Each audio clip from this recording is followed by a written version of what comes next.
so next question, what about protection of our home? So this is a great question because I've heard a lot of horror stories from other contractors coming into somebody's home, and let's say they're doing a bathroom or a kitchen, but they don't do the proper prep in order to track through the customer's house to do a bathroom or kitchen.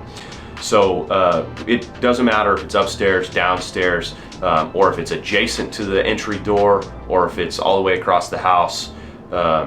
Regardless, we're gonna take the proper care to prep in order for the job to be done right so that we don't destroy your house. So what does that look like? That's gonna look like we're gonna do paper protector over all of your hard surface floors.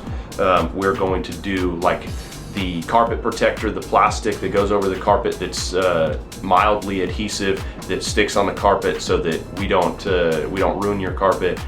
Anything that is like a stair rail or a door frame or anything like that, that's all going to be wrapped up and protected. So we take extra care to try to protect your house, the areas that we're not working in, right? And then sometimes we're even working in, say, a master bathroom where they're not taking out the floor tile and we're just replacing a shower pan and retiling the shower. And if that's the case, then we'll even protect the bathroom floor tile that's in there up to the shower and try to do our best to make sure that nothing happens to the floor tile, because you don't want to have to replace what you don't have to replace, right?